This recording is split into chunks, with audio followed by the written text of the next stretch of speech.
La fanfare, d'habitude si discrète, avait cessé. Un silence pesant, presque sacré, s'était abattu sur le grand salon de l'hôtel Bristol, rempli de visages que je connaissais ou que j'avais fait semblant de ne pas connaître, pendant des années. J'ai senti le poids de la tiare, la parure de diamants des Bourbons palmiers, un halo de glace sur ma tête, scintillé sous les lustres. Autour de mon cou, le ruban de la Légion d'honneur semblait me brûler la peau. Les talons de mes escarpins Dior me faisaient gagner quelques centimètres, et pour la première fois en 5 ans, je n'avais pas besoin de m'efforcer d'être petite. Devant moi, Julien, Monsieur Julien Dubois, pour être précise, a laissé tomber son verre de champagne. Le bruit du verre qui se brise sur le marbre a résonné, presque couvert par le murmure grandissant de la foule. Mais ce murmure n'était pas de la curiosité, c'était du respect. Ou de la terreur, je ne savais pas trop. Il m'a regardé, la bouche ouverte, le visage livide. À côté de lui, Sophie, sa publiciste, je crois, tremblait. C'est ta femme, s'est-elle exclamée, la voix stridente. Je suis descendu marche après marche, mon père, le grand-duc Henri, imposant à ma gauche, et mon frère, le prince Alexandre, charismatique à ma droite. Tous les regards étaient braqués sur nous, et je n'ai pas baissé les yeux. C'était un sentiment étrange, presque grisant, d'être enfin moi-même. Comment en étais-je arrivé là? C'était une longue histoire, tellement longue et pleine de détours que même aujourd'hui, je dois me concentrer pour ne pas mélanger les dates. C'était quoi déjà, l'année où Julien a failli tout perdre? 2019, je crois. La crise de liquidité, vous vous souvenez? C'était bien avant la demande de divorce. Julien était rentré un soir, effondré, l'air d'un enfant perdu. Il pleurait dans mes bras, parlant de faillite, de la perte de son empire. À cette époque, j'étais encore Marie Dubois, la femme discrète qu'il avait trouvée dans une petite librairie ancienne du quartier latin. La fille qui aimait lire des vieux livres et jardiner sur le balcon de notre minuscule appartement de banlieue. La princesse Catalina, héritière d'une fortune ancestrale et d'un empire bancaire, était bien cachée. Julien m'avait toujours présenté comme sa petite protégée, celle qu'il avait sauvée des dettes étudiantes et des manteaux de fripe. Et moi, j'avais laissé faire. J'avais besoin de savoir si quelqu'un pourrait m'aimer, juste moi, Marie, sans le titre, sans la lignée. C'était une idée naïve, je l'admets. Le genre de fantasme qu'on lit dans les romans à l'eau de rose. Je me souviens d'un après-midi pluvieux. J'étais assise sur un banc dans un parc parisien, essayant de me fondre dans le décor, de n'être personne. Un anonymat que je n'avais jamais connu. J'observais les gens, les amoureux qui se cachaient sous le même parapluie, les enfants qui couraient et riaient, insouciants. Je me suis dit que c'était ça, la vraie vie. Pas les balles, pas les obligations, pas la surveillance constante. J'avais rencontré Julien quelques semaines avant. Il parlait avec une telle passion de ses projets, de ses ambitions, qu'il m'avait presque convaincu qu'il était différent. Il ne voyait pas Murray Miller, la fille, mais une feuille blanche sur laquelle il pouvait dessiner son propre récit. Et moi, pour une fois, je voulais croire à ce conte de fées ordinaire. C'était une erreur, bien sûr, une erreur monumentale. Mais à l'époque, ça semblait juste, ou du moins nécessaire. Revenons à ce jour où Julien m'a demandé de signer les papiers. Le penthouse de luxe, ses murs en verre offrant une vue imprenable sur la tour Eiffel. Sophie était déjà là, se prélassant sur le canapé en velours comme si c'était le sien. Julien, lui, fixait sa cravate dans le reflet de la baie vitrée. Il a fait glisser les documents vers moi. 2 millions d'euros, l'appartement en banlieue, la petite voiture. C'est généreux, Marie. C'est plus que ce que tu avais quand je t'ai trouvé. Trouvé? J'ai répété, ma voix étonnamment calme. Comme un chien errant. Il a ri, un rire sec. Eh bien, tu travaillais dans une vieille librairie à Montmartre. Des dettes, des fripes. Je t'ai donné tout ça. Mais on a évolué, Marie, dans des directions différentes. Évolué? J'ai souri, un sourire amer que je ne lui avais jamais montré. C'est comme ça que tu appelles le fait de coucher avec ta publiciste? Sophie est entrée à ce moment-là, ses talons loup-boutin claquant sur le marbre, comme des coups de marteau. Une robe Versace rouge écarlate, le genre qui coûte plus cher que toutes mes affaires d'avant, Julien réunies. C'est fait, mon chéri.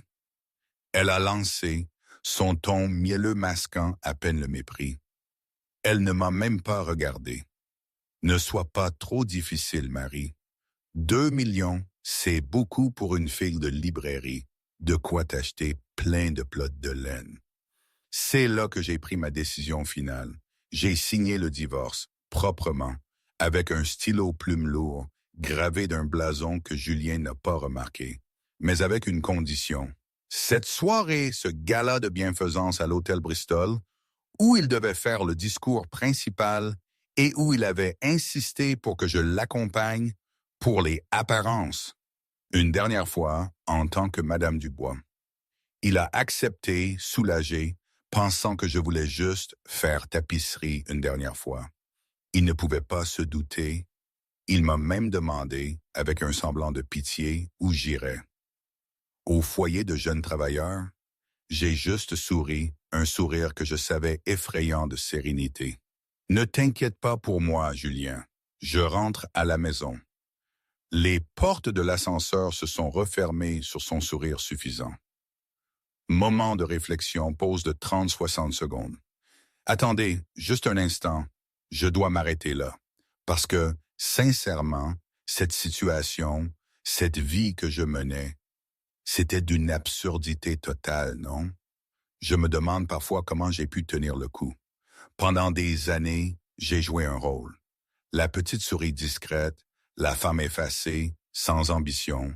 J'ai lu, j'ai cuisiné, j'ai fait semblant d'être ravi de son succès, de ses acquisitions grandioses. J'ai même supporté ses maîtresses, sa superficialité grandissante. Tout ça pourquoi?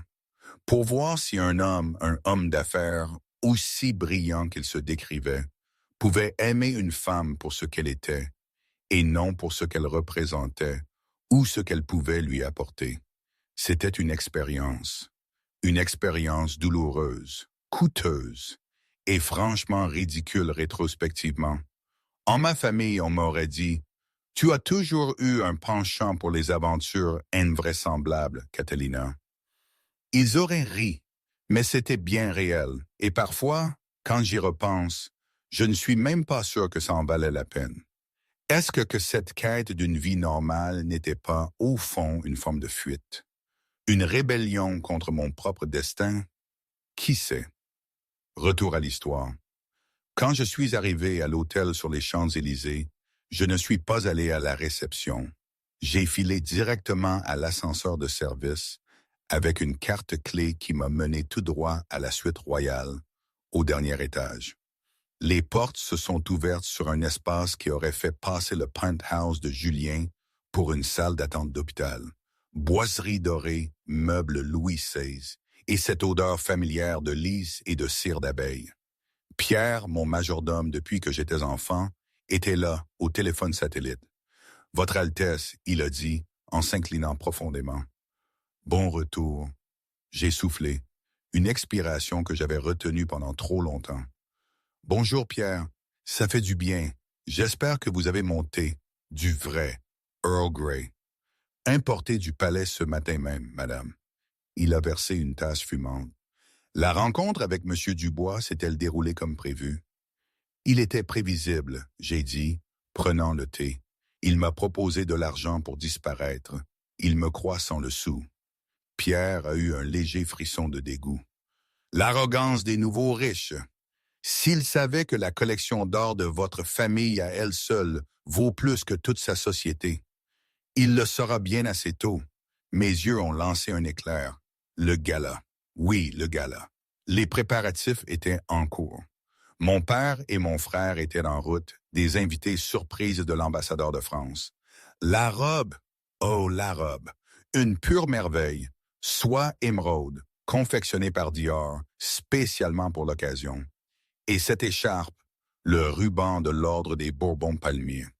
Et la tiare, la même que ma grand-mère avait portée au couronnement de la reine d'Angleterre. Madame, Pierre a demandé, sa voix plus douce, pourquoi êtes-vous restée avec lui si longtemps?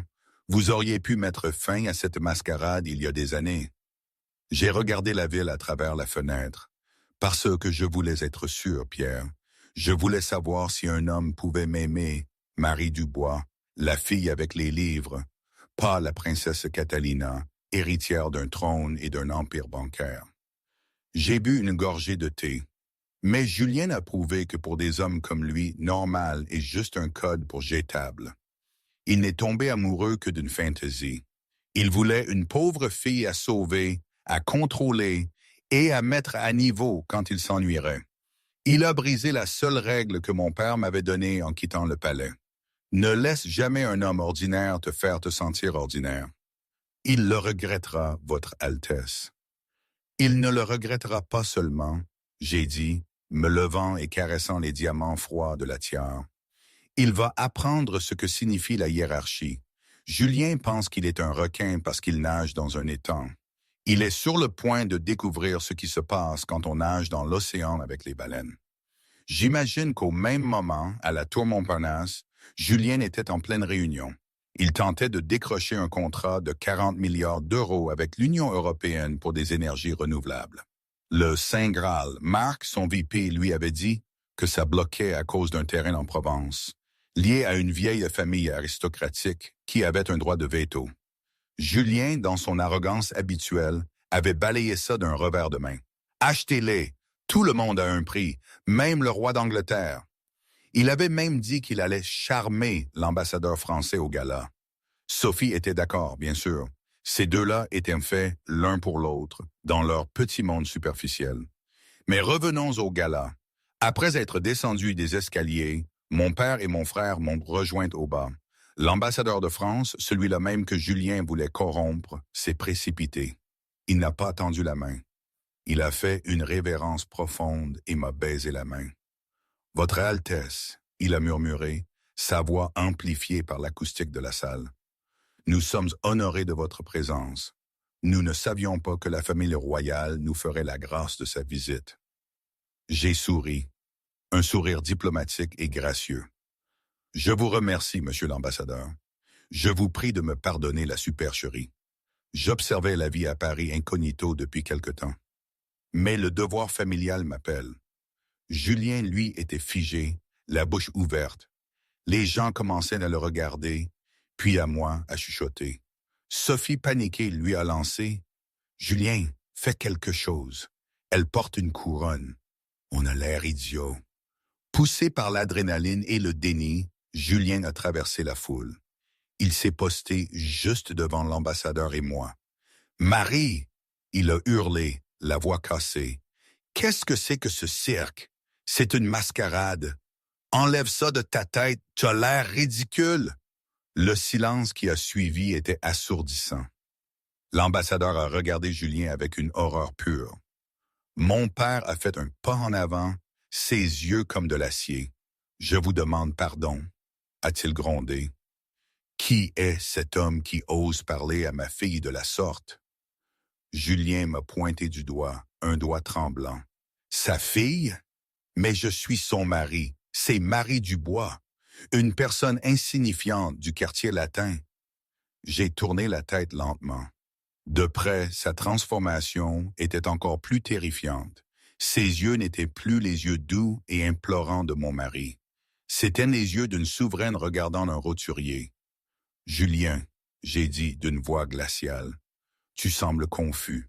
Laisse-moi te présenter. » J'ai fait un geste vers mon père. « Voici mon père, le grand-duc Henri, et mon frère, le prince Alexandre. » Je me suis rapproché, ma voix baissant pour que seul lui, Sophie et les quelques personnes autour puissent entendre. « Et je ne suis pas Marie Dubois. Mon nom est Princesse Catalina Marie Tizette de la maison de Bourbon-Palmiers. Et depuis ce matin, quand tu as signé ces papiers, je suis heureusement divorcé. » Je me suis tourné vers l'ambassadeur. Henry, est-ce que cet homme qui représente Wright Capital, celui qui cherche les permis pour le terrain en Provence? Oui, Votre Altesse, a répondu l'ambassadeur, visiblement nerveux. Je vois ici, Yeshon, je vois, tu dit, j'ai regardé Julien, un petit sourire cruel jouant sur mes lèvres. Eh bien, en tant que chef du trust patrimonial qui possède cette terre, je crains que la réponse soit non. Nous ne faisons pas affaire avec des personnes qui manquent d'intégrité. Le sang a quitté le visage de Julien.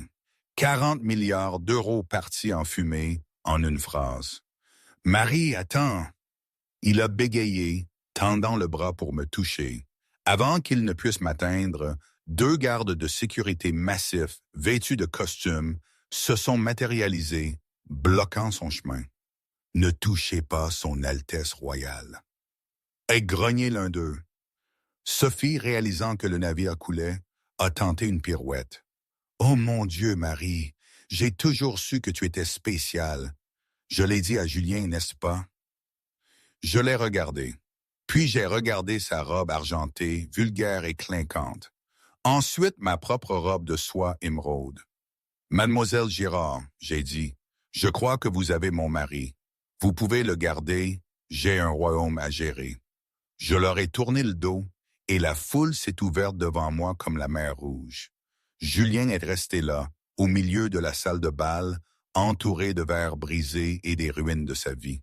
Les chuchotements de l'élite parisienne se sont transformés en rires. Le gala, c'était l'accident. Le lundi suivant, c'était l'épave fumante. Julien s'est réveillé dans une chambre d'hôtel, pas dans son penthouse. Sophie à côté de lui, son téléphone à la main, le visage pâle. « Tu as vu ça? » Elle a crié, lui jetant son iPhone à la figure. C'était la une du Paris Match, la princesse et l'imbécile. Dessous, une photo de moi en reine et une de lui rouge de colère, la pointant du doigt. « Il m'appelle le bouffon de la cour », a hurlé Sophie. « Mes commentaires Instagram, c'est une zone de guerre. J'ai perdu 10 000 abonnés depuis minuit. Julien, arrange ça. » Il était dans le déni. C'est un tabloïd. Ça passera en 48 heures. Mais il avait tort. À Wright Capital, l'ambiance était funèbre. La SCT enquêtait. Des allégations de fraude. Il avait listé l'acquisition du terrain en Provence comme sécurisé en attente de signature pour gonfler le cours de l'action. Maintenant que j'avais publiquement déclaré que le Heritage Trust ne vendrait jamais, tout s'écroulait. Mark, son vice-président, tremblait en lui annonçant la chute vertigineuse de l'action, les clients qui partaient. Le fonds de pension des enseignants de l'Ohio avait retiré ses 500 millions d'euros. Julien Hager a composé mon numéro. Le message a changé.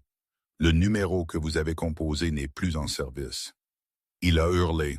Préparez mon jet privé. Je vais en Europe. Je dois la retrouver. Si je peux avoir une photo de nous faisant la paix, les marchés se stabiliseront. C'est toujours Marie. Elle est douce. Je peux la convaincre. Marc l'a regardé avec pitié. Julien, elle n'est pas en Europe. Les registres de vol indiquent que la délégation royale s'est envolée pour les îles Caïmans ce matin. C'est là-bas que se trouve le siège de Royal Holding Company. Et Julien, c'est aussi là-bas que la dette de votre entreprise est gérée. Un frisson glacial a parcouru le dos de Julien. La petite souris qu'il avait chassée de sa maison était en train de démanteler sa vie, pierre par pierre. 3 semaines plus tard, Julien Dubois, l'homme qui se vantait de ne jamais supplier, était prêt à le faire. Il était là, devant les lourdes grilles d'un domaine somptueux dans les collines de Santra, au Portugal, où la famille royale passait ses vacances. Il avait vieilli de 5 ans en 1 mois. La ST, le conseil d'administration, et Sophie, devenue un cauchemar. Il fait chaud, Julien. Sophie gagnait depuis la Mercedes de location derrière lui. Et mes talons s'enfoncent dans la terre. On ne peut pas l'appeler? Tais-toi, Sophie! C'était la première fois qu'il lui criait dessus. Elle a reculé, choquée. Julien a appuyé de nouveau sur l'interphone. Julien Dubois, Pour voir son Altesse, la princesse Catalina. C'est urgent. Un grésillement, puis une voix que Julien a reconnue, celle de Pierre, mon majordome. Alors que M. Dubois s'accrochait à l'interphone, visiblement à bout, je l'observais discrètement depuis le perron. Ses vêtements froissés, son visage tiré, le désespoir qui se lisait dans ses yeux. Un triste spectacle. Il se disait un homme puissant, mais devant les épreuves, il n'était qu'un enfant gâté qui avait perdu son jouet. Je me suis dit, voilà ce qui arrive quand on croit que le monde tourne autour de soi. Il pensait que le charme suffisait. Il ne connaissait rien au pouvoir, et au pouvoir, au vrai, pas celui des millions affichés en bourse, mais celui de la lignée, de la discrétion, de la patience. Son Altesse m'avait prévenu de son arrivée. 5 minutes, c'était tout ce qu'il obtiendrait. Je n'aurais pas cru voir cet homme ramper un jour. Mais la vie réserve bien des surprises. Les chiens, j'espérais ne pas avoir à les lâcher, même si l'idée était tentante. Ces Dobermans étaient de vrais professionnels. La princesse est en pleine leçon de violoncelle, Monsieur Dubois. Elle ne doit pas être dérangée. Pierre, s'il vous plaît. La voix de Julien était rauque. Je sais que vous m'entendez. J'ai traversé l'océan. J'ai juste besoin de 5 minutes. Je dois m'excuser. Silence, puis le portail a vrombi et s'est lentement ouvert. 5 minutes, la voix de Pierre a prévenu. Ne me forcez pas à lâcher les chiens, et je ne parle pas métaphoriquement. Julien est remonté dans la voiture et a roulé sur l'allée sinueuse bordée de cyprès. Le domaine était à couper le souffle, un palais du 19e siècle aux couleurs pastel, surplombant l'Atlantique. Un monde d'argent ancien qui murmurait au lieu de crier. Il m'a trouvé dans le jardin, assis sous une pergola couverte de glycine. Je portais une robe d'été en lin blanc et des sandales. Je semblais plus jeune, plus libre. Je jouais du violoncelle, les notes profondes, mélancoliques, emplissant l'air. Je n'ai pas arrêté de jouer quand il s'est approché. J'ai terminé le morceau, laissant la dernière note vibrer jusqu'au silence. « Tu ne m'as jamais dit que tu jouais du violoncelle », a dit Julien, doucement, à 3 mètres de moi. J'ai levé les yeux. Mon visage était impassible. « Tu n'as jamais demandé. Tu montais généralement le volume de la télévision si j'essayais de m'entraîner. Tu disais que la musique classique était déprimante. »« J'étais un idiot », a dit Julien. Il a fait un pas en avant. « Marie, je ne savais pas. » « Tu ne savais pas que j'étais une princesse? » J'ai posé l'archet. « Est-ce que ça aurait changé quelque chose, Julien? Tu m'aurais aimé davantage si tu avais su que j'avais un titre? Ou aurais-tu simplement aimé l'accès que je pouvais t'offrir? » « Je t'aimais, » il a menti. Il a essayé d'invoquer le charme qui avait conquis les investisseurs pendant des décennies. J'étais perdu, Marie, le stress des affaires. Sophie, c'était une erreur, une crise de la quarantaine. Je te veux de nouveau, pas pour le titre, pour nous. J'ai ri, un son sec et creux. Tu me veux de nouveau parce que l'action de Right Capital s'échange à 1200 €. Tu me veux de nouveau parce que la SEC vérifie tes comptes. Tu me veux de nouveau parce que tu as besoin du Royal Heritage Trust pour signer le contrat en Provence. Julien s'est figé. Elle savait tout. Je peux changer, Julien a supplié. Je signerai un nouveau contrat de mariage. Je te donnerai la moitié de l'entreprise. Je vais virer Sophie tout de suite. Elle est dans la voiture. Je vais lui dire de rentrer à pied à l'aéroport. Je me suis levé. J'ai marché vers lui. Mes yeux scrutant son visage. Pendant une seconde, Julien a cru qu'il avait gagné. Il a cru voir un scintillement de l'ancienne Marie, la femme qui lui faisait des crêpes le dimanche. « Tu ne comprends vraiment rien, » j'ai murmuré. « Je ne veux pas la moitié de ton entreprise, Julien. » J'ai fait signe à Pierre qui se tenait dans l'ombre, tenant un plateau en argent avec un document dessus. Je l'ai déjà. Le silence dans le jardin était lourd, rompu seulement par le bruit rythmique et lointain des vagues de l'Atlantique contre les falaises de Sintra. L'air sentait le sel et la glycine en fleurs, un contraste saisissant avec l'air stérile des salles de conférence climatisées auquel Julien Dubois était habitué. Il m'a fixé. J'étais assise, parfaitement immobile, mon archet de violoncelle posé contre mon genou, le regardant non pas avec colère, mais avec un détachement clinique terrifiant. « Tu l'as ?» a répété Julien, sa voix à peine un murmure. « Qu'est-ce que tu as ?» ?»« L'entreprise. » Il a eu un rire nerveux, incrédule. Il a regardé Sophie, qui s'éventait avec un magazine sorti de son sac à main, l'air ennuyé et irrité. « Marie, arrête de jouer. » Julien a essuyé la sueur de son front. « Wright Capital est une entité de plusieurs milliards. Tu ne peux pas juste l'avoir. Je possède 30% des actions avec droit de vote. Le reste est de l'argent institutionnel. Tu penses que parce que tu as un titre, tu peux simplement saisir une entreprise. C'est la France, pas l'Europe féodale. » Je n'ai pas répondu immédiatement. J'ai simplement fait signe à Pierre.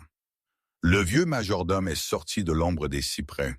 Il tenait un épais portefeuille en cuir frappé d'un blason doré. Il s'est avancé vers Julien et le lui a tendu. Julien a hésité puis a arraché le dossier. Ses mains tremblaient si fort qu'il a eu du mal à l'ouvrir. « Qu'est-ce que je regarde ?» a claqué Julien, feuilletant les premières pages de jargon juridique. « Page 4, Julien. » J'ai dit doucement. « Regarde la table de capitalisation. » Julien a tourné à la page 4. C'était une ventilation des principaux actionnaires de Wright Capital. Il a parcouru la liste. Vanguard, BlackRock, State Street, et puis tout en haut, éclipsant tous les autres, avec une participation massive de 50 et 1%, classés sous actions de vote privilégiées de catégorie A et obligations convertibles. Argos Holdings International. Julien a poussé un soupir de soulagement. Argos, Marie, tu m'as fait peur une seconde. Argos est mon plus gros bailleur de fonds. C'est une société de capital investissement de Zurich. Je les ai fermés moi-même il y a 3 ans. Ils m'adorent. Ils ont racheté notre dette pour nous aider à nous développer. Tu n'as vraiment pas lu les petits caractères de ce contrat, n'est-ce pas? J'ai demandé, prenant mon verre de thé glacé. Tu étais tellement désespéré d'obtenir les liquidités pour acheter ce gratte-ciel à Paris que tu n'as pas demandé qui se cachait derrière Argos. C'est un trust aveugle, a dit Julien sur la défensive. C'est la norme pour les fonds à valeur nette élevée. Tourne la page à la déclaration du bénéficiaire effectif. J'ai ordonné. Ma voix avait un nouvel accent. Tranchant, autoritaire, la voix d'une femme qui en avait assez d'être polie. Julien a tourné la page. Nom du bénéficiaire effectif. Son Altesse royale, la princesse Catalina Maritz de Bourbon-Palmer. Autorité de signature. Propriétaire unique. Le monde a semblé basculer sur son axe. Julien a fixé la signature. C'était mon écriture, la même boucle sur le C qu'il avait vue sur les listes de courses et les cartes d'anniversaire pendant 5 ans. Non, Julien a bégayé, son cerveau défaillant. C'est un faux. Toi, tu possèdes Argos? Ma famille est dans la banque depuis le 17e siècle, Julien. J'ai dit, me levant et lissant ma robe en lin. Quand nous nous sommes rencontrés, tu étais en difficulté. Te souviens-tu de 2009, la crise de liquidité? Tu étais à quelques semaines de la faillite. Tu es rentré en pleurant un soir, disant que tu allais tout perdre. Julien est devenu pâle. Il se souvenait de cette nuit. Il s'était assis par terre dans leur cuisine, sanglotant sur mes genoux pendant que je lui caressais les cheveux. Je croyais en toi, j'ai continué, mes yeux fixés sur les siens. Je pensais que tu étais un visionnaire qui avait juste besoin d'un coup de pouce. Alors, j'ai appelé les fiduciaires de ma famille à Zurich. J'ai créé Argos Holdings spécifiquement pour injecter du capital dans ton entreprise sans que tu saches que c'était moi. Je ne voulais pas blesser ton ego. Je voulais que tu aies l'impression de l'avoir fait tout seul. J'ai fait un pas vers lui. J'ai racheté ta dette. J'ai couvert tes pertes. J'étais l'investisseur providentiel dont tu te vantais auprès de tes amis au club de golf. Chaque fois que tu réussissais, c'était parce que je te soutenais discrètement, dans l'ombre. J'étais ton filet de sécurité, Julien, et tu m'as traité comme un fardeau. Julien est tombé à genoux, le gravier s'enfonçant dans son pantalon, ruinant le tissu. Mais il s'en fichait. La prise de conscience était physiquement douloureuse. La femme qu'il avait écartée comme une vendeuse l'avait littéralement acheté. Marie, il a étouffé. Je ne savais pas. Je jure. Si tu avais su, tu m'aurais simplement utilisé pour l'argent plus tôt. Je l'ai coupé net. Tu l'as prouvé aujourd'hui. Tu n'es pas venu ici pour t'excuser, Julien. Tu es venu parce que ton action s'effondre. Je peux arranger ça. Julien a supplié, agrippant l'ourlet de ma robe. Nous pouvons être un couple puissant. Pensez, le PDG et la princesse. Nous serions invincibles. Je virerai Sophie. Je ne lui parlerai plus jamais. Donne-moi juste une autre chance. Hé! Sophie a hurlé depuis l'allée, levant enfin les yeux de son téléphone. Je t'entends, espèce de loser. J'ai retiré ma robe de son emprise comme s'il était contaminé. Il est trop tard pour les partenariats, Julien. Pierre, donnez-lui le procès-verbal de la réunion de ce matin. Pierre a tendu à Julien une seule feuille de papier. C'était une résolution d'entreprise. Avis de réunion extraordinaire du conseil d'administration. Wright Capital Inc., motion de destitution de Julien Dubois en tant que directeur général pour motif de négligence grave, de manquement aux devoirs fiduciaires et de préjudice à la réputation. Compte des voix. Argos Holdings, 51%. Pour les actionnaires minoritaires, le résultat, motion adoptée. Tu m'as viré, a chuchoté Julien, lisant les mots à travers un voile de larmes. Tu ne peux pas faire ça. Je suis le fondateur. Argos Holdings a invoqué la clause de mauvais garçon dans ton contrat. J'ai expliqué calmement. La clause qui déclenche un licenciement immédiat si le PDG se livre à une conduite qui scandalise l'entreprise. Ton spectacle public de divorce, l'enquête pour fraude concernant le terrain français, c'est tout le motif dont nous avions besoin. Qui? Julien a dégluti la gorge sèche. Qui me remplace? Marc, j'ai dit. Il fait le travail depuis des années pendant que tu déjeunais avec Sophie. Il a été nommé PDG par intérim à 9 heures ce matin. Ta carte d'accès a déjà été désactivée. Julien, la sécurité est en train d'emballer ton bureau à l'heure où je te parle. Ils t'enverront d'une boîte avec tes effets personnels. Julien s'est effondré en avant, les mains dans la terre. Il avait perdu sa femme. Il avait perdu son argent. Et maintenant, il avait perdu son titre. Il n'était plus Julien Dubois, PDG. Il n'était plus que Julien Dubois au chômage. Sophie, sentant le changement d'atmosphère, s'est finalement approchée. Elle a regardé les papiers par terre, puis la posture pathétique de Julien. « Attendez une minute, » a dit Sophie, sa voix stridente. « Ça veut dire qu'il est fauché? » J'ai regardé Sophie avec un mélange d'amusement et de pitié. Les amendes de la SOCE vont probablement prendre ses liquidités. Le règlement de divorce est de 0 car le contrat de mariage a été annulé par sa fraude et il n'a pas de salaire. J'ai marqué une pause. Donc oui, mademoiselle Girard, il est effectivement pauvre. Le visage de Sophie s'est tordu de dégoût. Elle a regardé Julien, toujours agenouillé dans le gravier. « Tu m'as dit que tu valais 3 milliards! » Sophie lui a crié. « Menteur! J'ai manqué la Fashion Week pour ça! » Elle s'est tournée vers moi. « Écoutez, Votre Altesse ou je ne sais quoi. Je ne savais pas. Je suis une victime ici aussi. Il m'a manipulé. Gardez ça pour vous, j'ai dit, leur tournant le dos. Pierre, veuillez escorter Monsieur Dubois et Mademoiselle Girard hors du domaine. S'ils ne sont pas sur la voie publique dans 5 minutes, lâchez les chiens. Et Pierre, utilisez les Doberman. Très bien, madame, a dit Pierre, un petit sourire satisfait jouant sur ses lèvres. Il a attrapé Julien par le bras. Debout, monsieur. La dignité est une cause perdue, mais essayons de préserver le pantalon. Julien s'est relevé en trébuchant. Il a regardé mon dos une dernière fois. J'ajustais déjà ma position sur la chaise, levant mon archet vers les cordes du violoncelle. Je n'ai pas regardé en arrière. J'étais passé à l'autre chose. Pendant que Pierre les entraînait sur l'allée, Sophie était déjà sur son téléphone, faisant défiler frénétiquement une application de rencontre, cherchant une nouvelle cible. Julien a marché en silence, le poids de sa propre suffisance l'écrasant.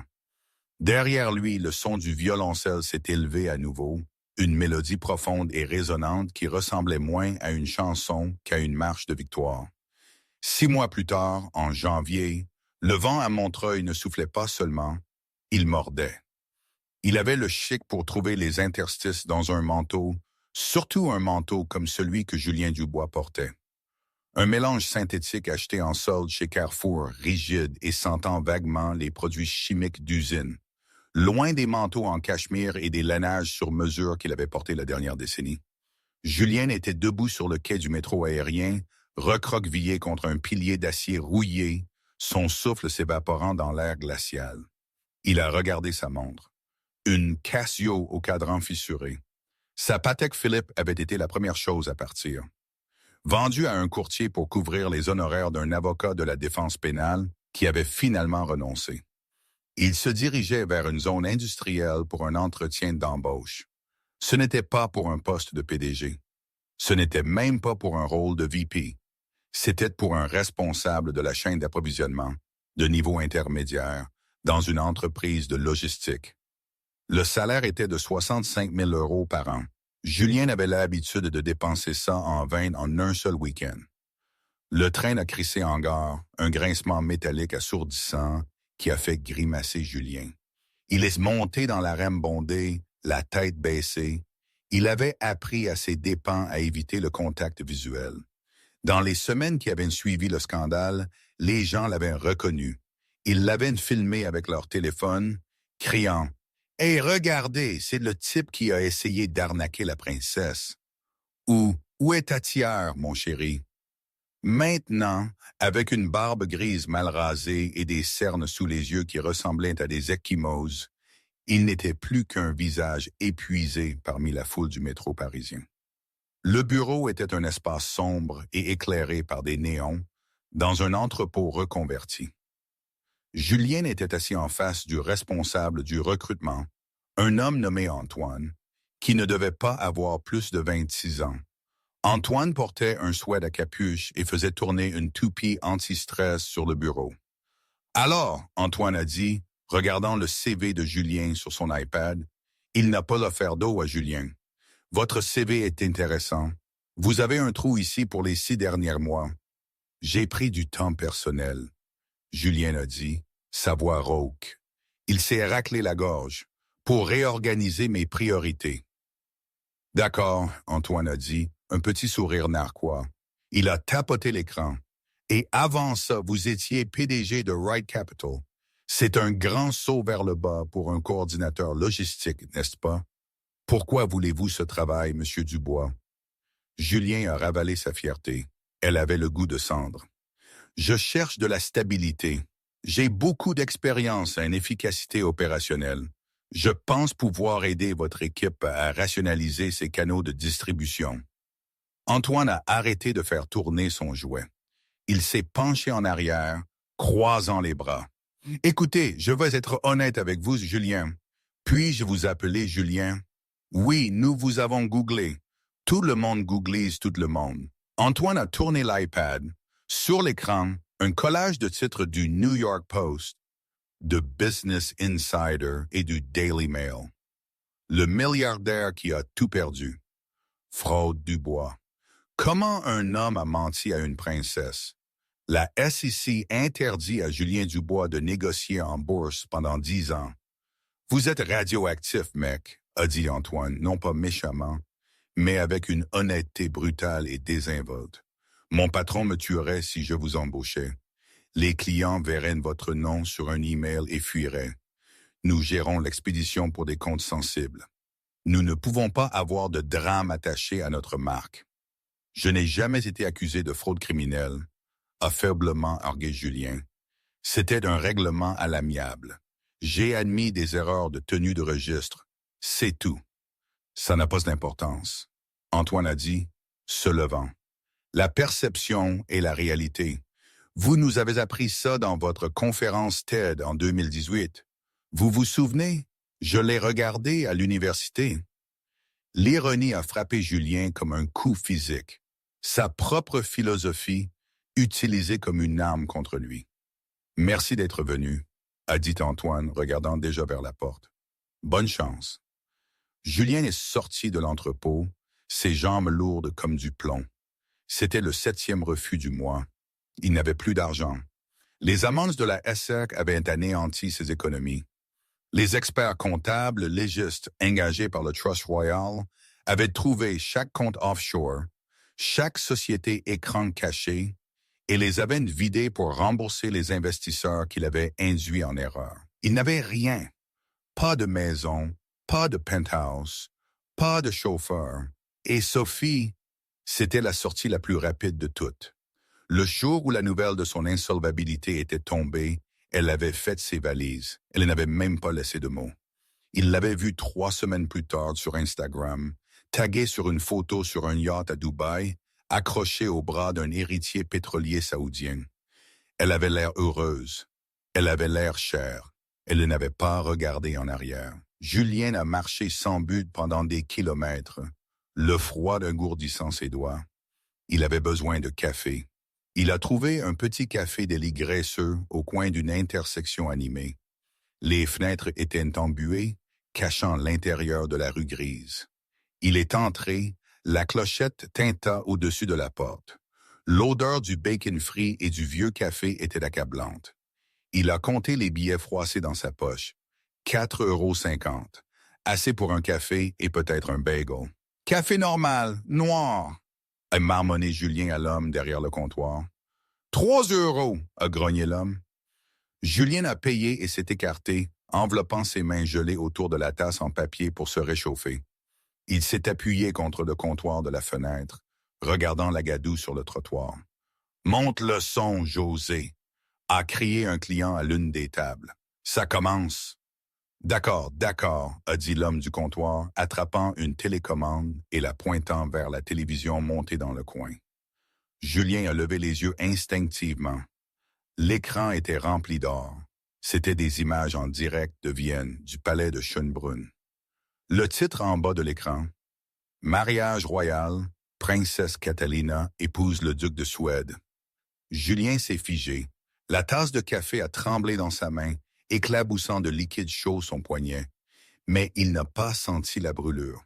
La caméra a balayé une mer d'invités, des rois, des reines, des présidents, des célébrités.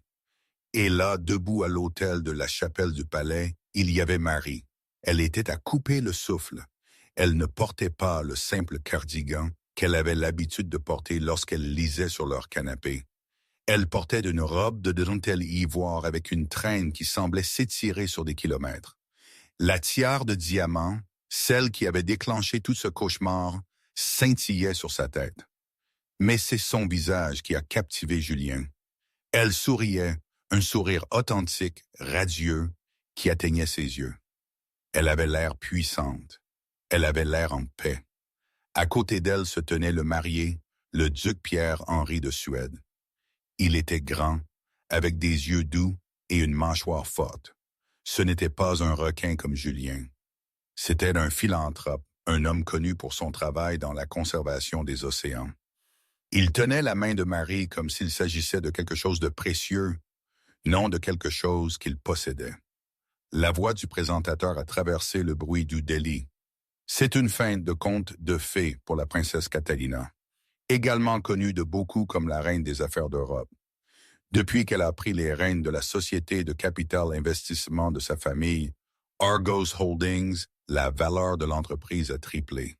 Fait intéressant, l'un de ses actifs les plus réussis, Wright Capital, vient de rapporter des bénéfices records sous sa nouvelle direction.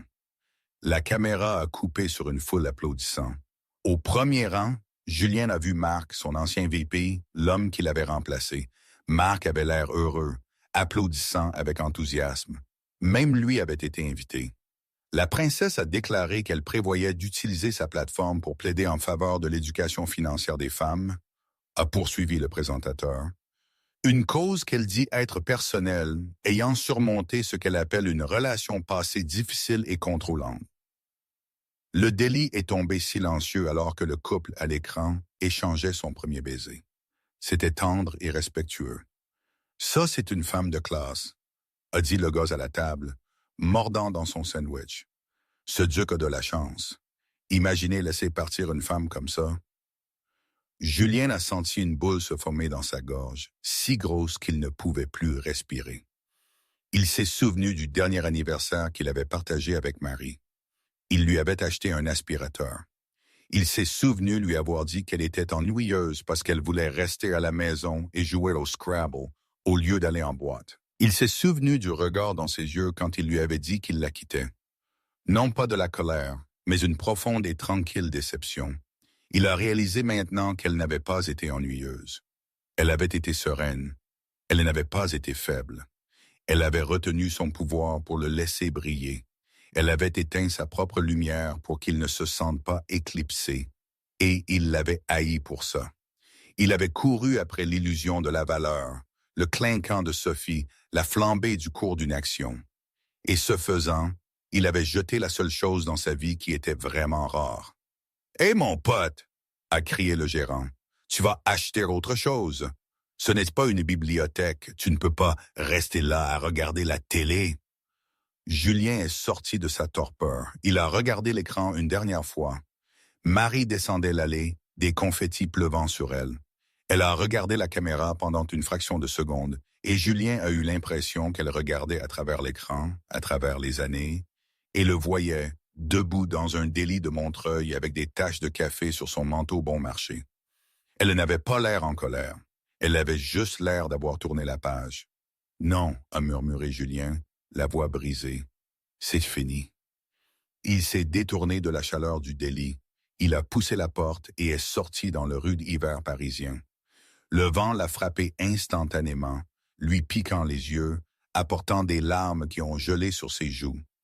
Il a zippé sa veste, a enfoui ses mains dans ses poches vides et a commencé la longue marche vers le métro. Il s'est fondu dans la foule, une silhouette grise sous un ciel gris. Julien Dubois, l'homme qui voulait être roi, avait finalement obtenu son souhait. Il était entièrement, parfaitement et tragiquement seul. Et aujourd'hui, je ne sais pas. Honnêtement, j'ai trouvé la paix avec Pierre-Henri. Il est attentionné, respectueux. Il voit Marie, la femme, pas seulement la princesse ou l'héritière d'Argos Holdings. Mais parfois, la solitude que j'ai ressentie pendant des années avec Julien me hante encore. Est-ce que ce que j'ai fait à Julien était juste? Ou était-ce de la vengeance? Ça, c'est une question que je me pose encore. Vous auriez fait quoi à ma place? La vengeance est-elle un plat qui se mange froid? Ou est-elle juste un autre plat qui vous laisse le ventre vide? On ne sait jamais vraiment où les choses vont nous mener, n'est-ce pas? La vie est un enchevêtrement, pas une ligne droite. Et c'est la mienne.